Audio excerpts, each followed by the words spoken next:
Just like water, we are wired to choose the path of least convenience. We operate on a system where laziness is our default setting. When stressed, tired, or burned out from a long day, we automatically abandon difficult tasks. Instead, we default to whatever behavior is most easily accessible in our immediate surroundings. To understand why we do this, we have to look at something called activation energy. This is the exact amount of preparation and effort required just to start an activity before the actual activity even begins. Right now, grab a pen and paper, or open a digital note on your device.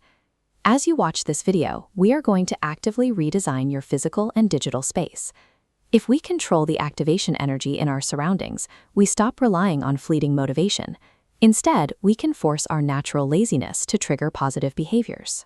Step 1 is to write down exactly 2 things: one positive habit you want to perform daily, and one negative habit you want to eliminate. Next, we are going to perform a friction audit. I want you to mentally break down and count every single physical step required to start your chosen positive habit, starting directly from your current resting position. This timeline graphic shows starting a habit. The activity isn't the first barrier.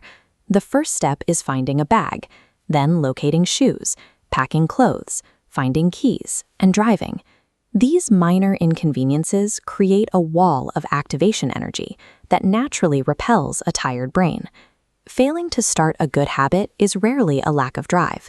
It is a failure of preparation that allows hidden friction to dictate your actions. Your goal right now is to physically alter your environment to eliminate at least 20 seconds of startup time from your positive habits friction audit. If you want to practice an instrument, take it out of the closet and leave it on a stand in the middle of your living room. If you want to exercise, pre-pack your gym bag and leave it physically blocking your front door. This applies to your digital space too. If you want to study, bookmark your educational platform and set it as the absolute default homepage on your browser so you bypass the search bar entirely.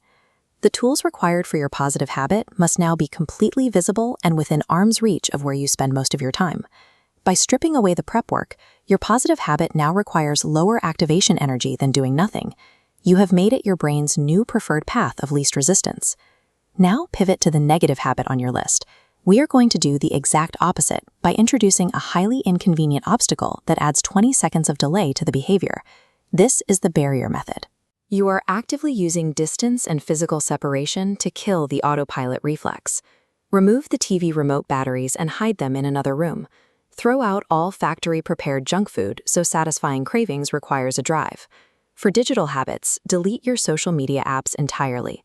Move your phone charger out of the bedroom. Or create a separate work user profile on your computer with 0 games installed. These interventions force your brain to pause. Instead of slipping into a bad habit mindlessly, you now have to actively choose to exert effort. Humans despise unnecessary effort. Introducing even a 20-second annoyance is enough to completely derail your brain's pursuit of cheap, immediate dopamine. Let's test this. I want you to physically sit in your normal default spot, your desk chair or your living room couch, and attempt to perform your negative habit. This flowchart tracks your decision-making. You should feel immediate resistance, clicking a dead remote, staring at a phone with no apps, or opening an empty pantry. Now pivot your attention to the positive habit you prepared. Notice how the path of least resistance has changed. The proximity of the guitar, the packed gym bag, or the preloaded educational homepage now represents the easiest possible action available to you in that room. You have successfully rigged the game. Your environment now makes doing the right thing significantly easier than doing the wrong thing. If you completed these steps, you have successfully manipulated your physical surroundings to make your own laziness work for you. This state is your new default. You have built a customized ecosystem where you no longer have to fight your own nature to be productive. Keep in mind, humans adapt to friction quickly. You will need to perform this exact environmental audit once a month to invent new barriers for stubborn bad habits that creep back in. By controlling the activation energy of your space, you cease being a victim of convenience and you become the active architect of your own behavior.